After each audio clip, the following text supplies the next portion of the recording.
आत्महत्या के विचार से पद्मश्री सम्मान तक का सफर, फूलबासन यादव की कहानी उन्हीं की जुबानी था। और मैं ये सब चीज़ देख रही थी और अंतिम में बस ट्रेन में निकल गई कि मैं ट्रेन में खुद कटूंगी और चारों बच्चों को भी काट दूंगी, मार दूंगी। क्योंकि इतना बड़ा दुनिया में मैं माँ होते हुए मेरे बच्चे को 2 वक्त तक रोटी नहीं दिला पा रही हूँ, तो दूसरे लोग क्या देंगे।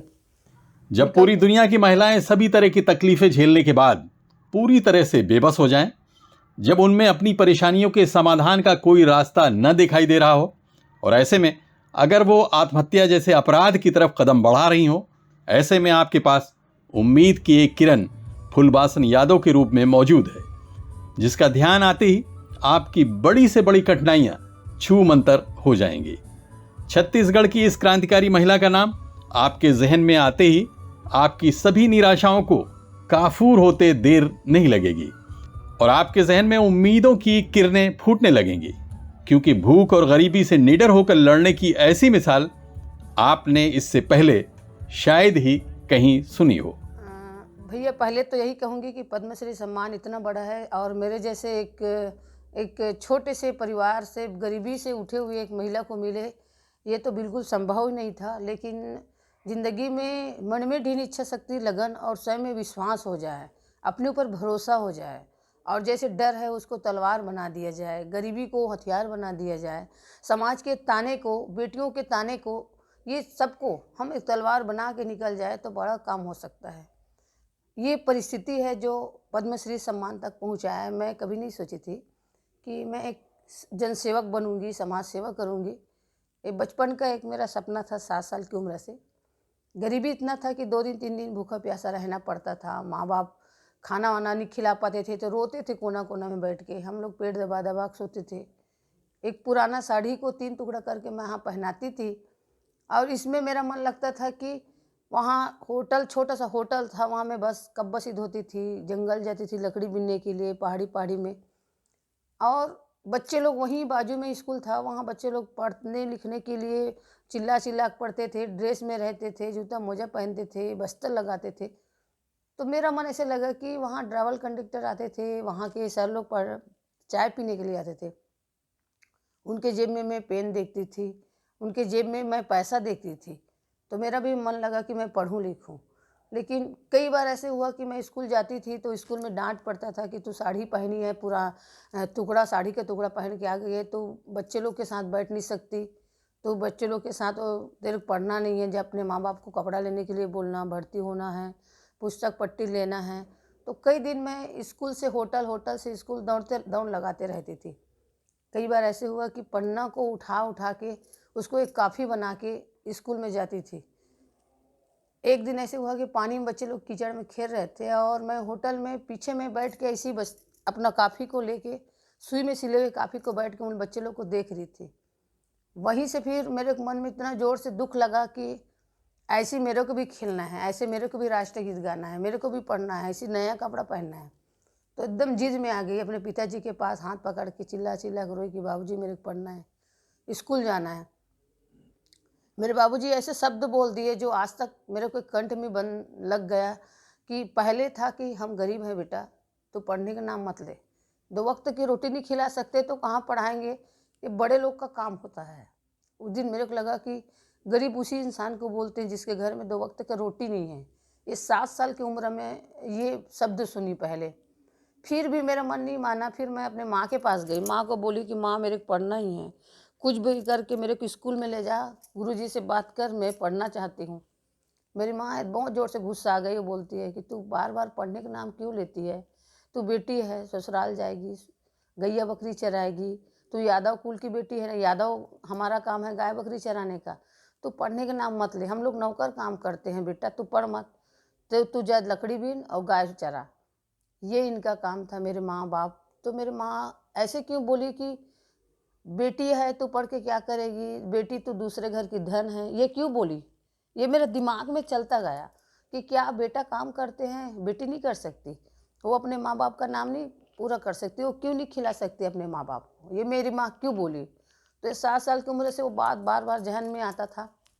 और उसी दिन मैं सोच ली कि जो काम एक भाई नहीं किए हैं, मेरे भाई लोग नहीं करते हैं, लड़के लोग नहीं करते, वो काम मैं करूँगी। ये 7 साल का मेरा एक सपना बन गया, एक सोच बन गया कि इसको मेरे को करना है। फिर दूसरे ड्राइवर कंडक्टर 5वीं कक्षा तक तो पढ़ाई ही, और 10 साल में शादी कर दिए। 13 साल के बीच में मेरे को ससुराल भेज दिए।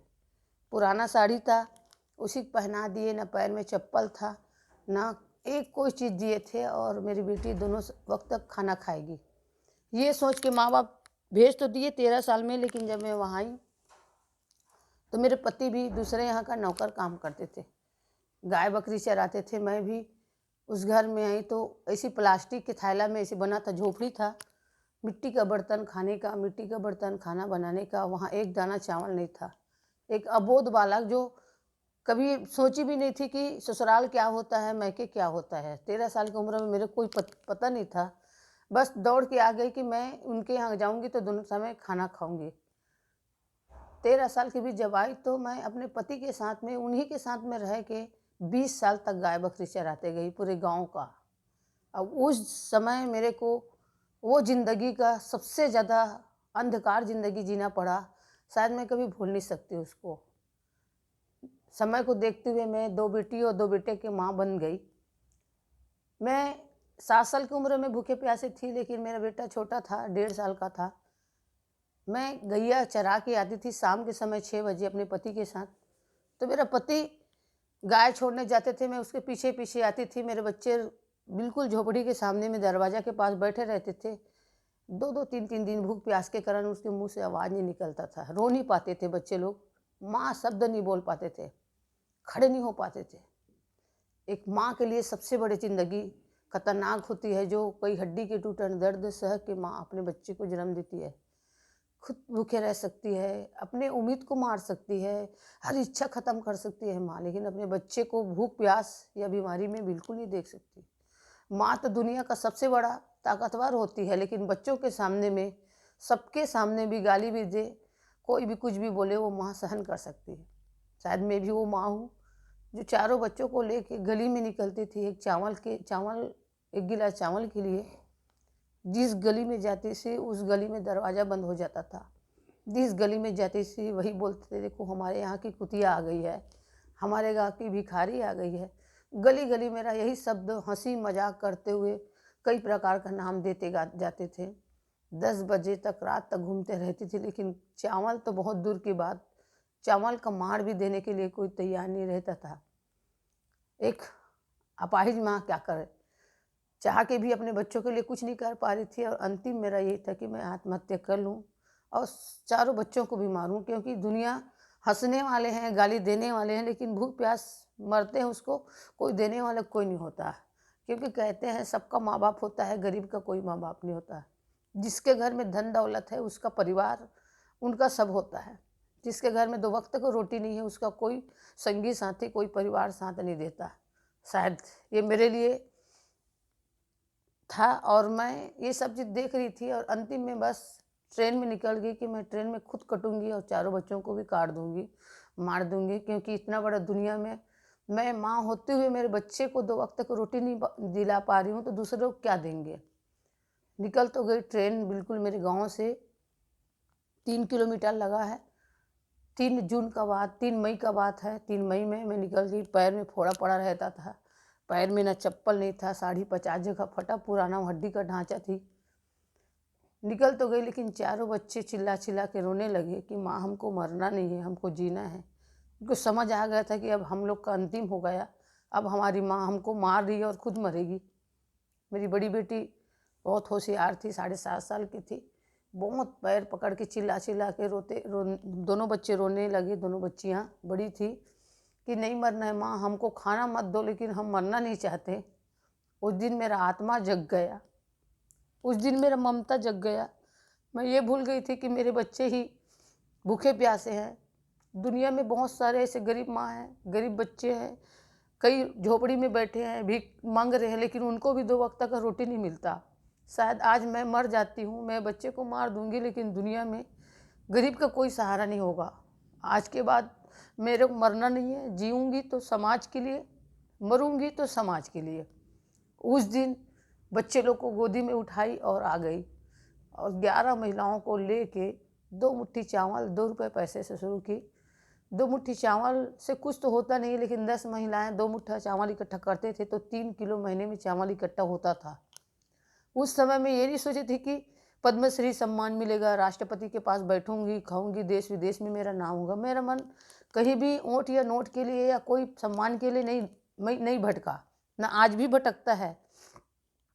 तो बस मैं 11 महिलाओं को लेकर शुरुआत की। 2 मुट्ठी चावल, 2 रुपये पैसा, जो भूखे हैं वो 10 माह बन के खिलाएंगे, जो बीमार है 10 माह बन के उनका इलाज कराएंगे, जो पढ़ नहीं पा रहे हैं वो 10 माह बन के उनको पढ़ाएंगे। हमारे 10 माह बन के ही सभी बच्चों का देखभाल हो जाएगा, यही मेरा सोच था। और शुरुआत तो की, लेकिन सबसे पहले पति का सपोर्ट नहीं मिला। पति भी 10-15 दिन बाहर निकाल देते थे, क्योंकि दुनिया में अज्ञानता बहुत ज़्यादा है। परिवार देखो या कहीं भी देखो, उनको ऐसे लगता है कि माँ है क्या कर लेगी। तो संघर्ष करना पड़ा, पानी भी नसीब नहीं होता था। गांव वाले लोग विरोध किए कि तू महिला है, निकल के क्या करेगी, इनको गाय बकरी चरवाना बंद करा दो। पूरे बस्ती में गांव वाले लोग गाय बकरी चरा रहे थे, उसको बंद करवा दिए। पानी भी भरना बंद करवा दिए, दुकान में सामान नहीं देते थे। 3-3 साल तक कोई बात नहीं करते थे पूरे गाँव वाले। हमारे लिए सबसे यही था 11 महिलाओं के लिए कि हम क्या करें। रोते थे तो एक साथ, हंसते थे तो एक साथ, लेकिन कहते हैं कि एक लकड़ी को गट्ठा बांध दिया जाए तो कोई तोड़ नहीं सकता। एक लकड़ी को हर कोई तोड़ सकता है, लेकिन 15-20 लकड़ी को बांध दिया जाए तो कोई नहीं तोड़ सकता। हम 11 महिलाएं में इतना जुनून आ चुका था, गरीब गरीब महिलाएं थे सभी लोग। तो यही था कि हम कुछ भी हो जाए लेकिन हम एक काम को करेंगे। यहाँ से शुरुआत हुआ और 40 करोड़ महिलाएं, 14,000 महिला स्व सहायता समूह बना और 40 करोड़ उसमें बचत राशि जमा किए। हमारा काम था पढ़ाई, भलाई, सफाई, शिक्षा, स्वास्थ्य, स्वच्छता, रोजगार, नशा मुक्त समाज। इसके लिए हम लोग काम कर रहे हैं। इसमें कई बार इतना परेशानी हुआ कि मेरे पास चप्पल नहीं रहता था, फोड़ा आ जाता था, तो पत्ता को ऐसे लपेट के पहनती थी। साइकिल चलाने सीखी, रात हो जाता था आते समय, क्योंकि आदमी जब तक गाली नहीं देंगे तब तक कोई ताली नहीं बजाएंगे। तो मेरे को बहुत सहन करना पड़ा, परिवार से, समाज से, गांव से। सभी लोग मेरे को यही समझते थे कि ये पूरे महिलाओं को निकाल रही है, बाहर निकाल रही है, ये पुरुष का काम है, महिला का काम नहीं, ये क्या कर लेगी। तो विरोध बहुत हुआ, बहुत जैसे मुंह में आया वैसे बोलते गए। लेकिन वो मेरे चुनौतीपूर्ण काम था कि मेरे में वो था कि मेरा एक लक्ष्य था, क्योंकि कभी ज़िंदगी में एक कुत्ता को पत्थर उठा के मारेंगे तो कुत्ता डर के भग जाता है, बिल्ली को भी मारेंगे बिल्ली भी डर के भगेगी, लेकिन मधुमक्खी के छाता में कोई पत्थर उठा के मारे तो मधुमक्खी के छाता ही उनके ऊपर हमला कर देगा। तो ये मेरे मन में बैठा था कि संगठन में बहुत बड़ी ताकत है, और इसलिए मैं साइकिल चलाते चलाते अपना सफ़र शुरू की। फिर स्वास्थ्य में, शिक्षा में और स्वच्छता, रोजगार में आज बड़े बड़े कंपनी हैं, सोसाइटी है। भगवान में चढ़ा हुआ फूल का अगरबत्ती बनाते हैं, आज तक के फूल में बिकता है। गांव वाली हमारा कंपनी ब्रांड बना है, महिलाओं का ही ब्रांड है, जिसमें हम लोग हल्दी धनिया मिर्ची बेचते हैं। छोटे छोटे किसान हैं जो 500 किसान, उनको एक ऑर्गेनिक सब्जी भाजी फल लगा रहे हैं जिसमें उनका आय अच्छा हो। जो आत्महत्या कर लेते हैं किसान, उसके लिए नशा मुक्ति के लिए गांव गांव में हम लोग रैली निकालते हैं। डेली लकड़ी डंडा लेके महिलाएं अपना गांव को ये सुरक्षा में रखते हैं। 1 घंटा 2 घंटा निस्वार्थ भावना से घूमती हैं। जो पति शराब पीता है, कोई पुरुष शराब पी के हुल्लड़बाजी करता है या बेटियों के साथ छेड़खानी कर रहा है, तो उसके लिए हम सभी लोग एक साथ जुट होके उनके ऊपर कार्रवाई, यानी कि उनको बैठालते हैं, पूछते हैं, नहीं मानते उसको थाना तक पहुंचाते हैं। आत्म सुरक्षा का भी ट्रेनिंग देते हैं बेटियों को, क्योंकि आज देश में हर कोई कहीं भी देखा जा सकता है मीडिया पर इसमें कि ये बेटियों के साथ बलात्कार हुआ है, उस बेटी को एक सामूहिक बलात्कार हुआ, या एक 6 साल 7 साल की बेटी के साथ कुकर्म हुआ, या 70-80 साल की एक माँ है उनके साथ। तो कई प्रकार के सुनती हूँ, तो मेरे को लगा कि हम देखते हैं कि देश हमारा रक्षा करेगा, लेकिन हम इतना रक्षक बन जाएं, हम खुद अपना रक्षा कर सके। हर बार माँ बाप नहीं रहता, हर बार कोई शासन प्रशासन नहीं रहता, इसलिए मैं सभी बेटियों को आत्म सुरक्षा का ट्रेनिंग दिलाती हूँ, जो निडर बन के झांसी की रानी की तरह ज़िंदगी जी सके। तो ये मेरा काम रहता है। दूध का डेयरी चलता है, 18 महिलाओं में शुरू की थी। आज लगभग 25 गांव में महिलाएं के यहाँ गाय है, वो अपने पति को भी रोजगार दे रही हैं। बकरी पालन में लगभग 200 परिवार हैं, उनके यहाँ बकरी पालन शुरू कर किए हैं। ऐसे बहुत सारा ऐसे काम है जो अब 1 घंटा 2 घंटा में ना बता पाएंगे हम, और लगातार हमारा सोसाइटी कंपनी महिलाओं के साथ में है, और इसके करने के लिए कोई हम सरकार से कोई मदद मंगे नहीं हैं। लगभग 23-24 साल से लगातार काम तो कर रहे हैं, लेकिन एक मुट्ठी चावल, एक पुराना साड़ी और एक मुट्ठी दाल से 2-2 ढाई-ढाई लाख महिलाओं का कार्यक्रम होता है।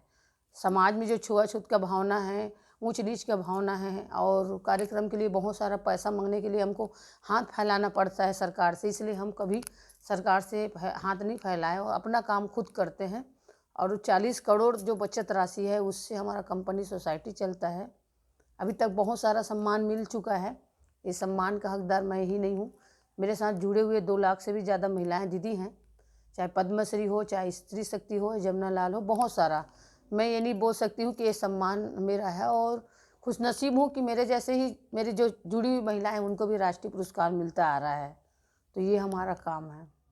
आजकल वो छत्तीसगढ़ में महिलाओं के लिए एक शानदार आश्रम बना रही हैं। ये एक ऐसा आश्रम होगा जहां बेसहारा महिलाओं को सहारा मिलेगा, उनका आत्मसम्मान वापस दिलाया जाएगा। आज की महिलाओं को उतना संघर्ष न करना पड़े जितना खुद फुलवासन और उनके परिवार को करना पड़ा था। क्योंकि रोड में पड़े हुए कई ऐसे महिलाएं हैं जिनका घर नहीं है, जिनका परिवार भी नहीं है, टूटा हुआ है, कोई पति से परेशान है, कोई शराबी पति से परेशान है, कोई बेरोजगार है जिन और या घर नहीं है। तो ऐसे गरीब महिलाओं के लिए, और जो बच्चियां हैं पढ़ना चाहती है, जैसे मेरा भी एक सोच था कि मैं पढ़ूं लिखूं और बहुत पैसा कमा सकूं और कुछ काम करूं, लेकिन परिस्थिति इतना ख़राब था गरीबी के कारण तो पढ़ नहीं पाई।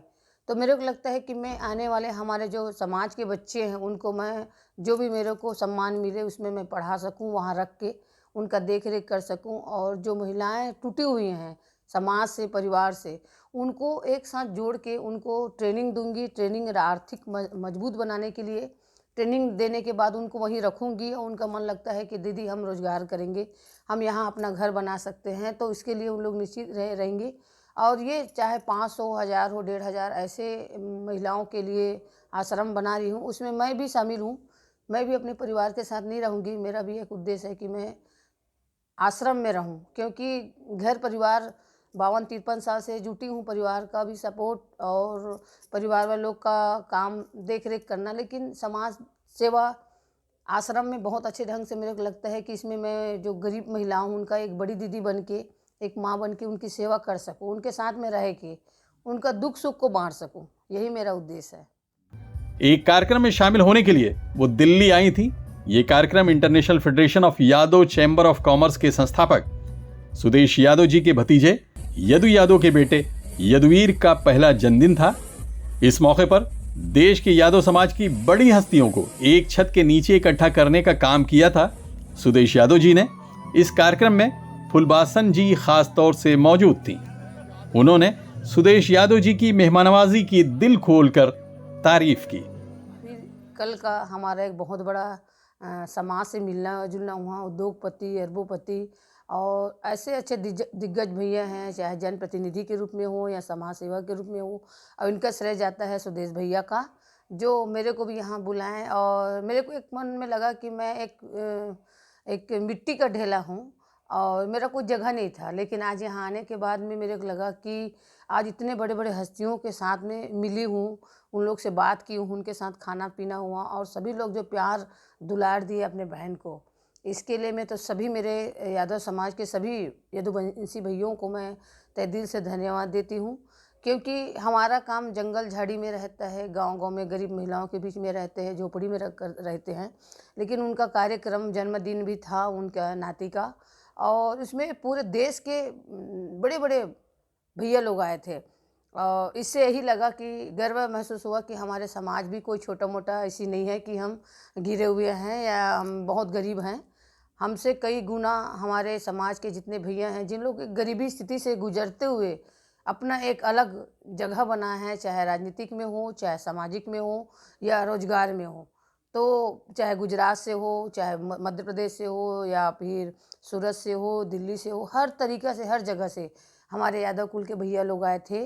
और इसको देख के मैं बहुत अपने आप को गर्व महसूस समझ रही हूँ, क्योंकि अब मैं बिल्कुल अपने आप को ऐसे लगता था कि मेरे साथ क्या होगा। अब मेरे पास तो मैं वोट के लिए या नोट के लिए काम नहीं करती हूँ, लेकिन जब मेरे को ज़रूरत पड़े कभी मेरे को मदद मांगने की ज़रूरत पड़े, मेरे को आश्रम बनाना है या कुछ भी, तो मेरे भैया लोग सबका सहयोग, यहाँ सभी लोग बोले कि दीदी आप जो काम कर रहे हो करते रहिए, हम आपका सपोर्ट करते रहेंगे। तो ये बहुत अच्छा लगा, इसके लिए बहुत बहुत धन्यवाद देती हूँ सभी परिवार को, सुदेश भैया के जितने भी परिवार हैं और जितने हमारे यदुकुल के मीडिया प्रेस के भैया हैं, उन लोग को भी मैं तहे दिल से धन्यवाद देती हूँ। डॉक्टर राजेंद्र यादव के साथ आबिद नकवी, प्रेस 9 न्यूज़, मुंबई।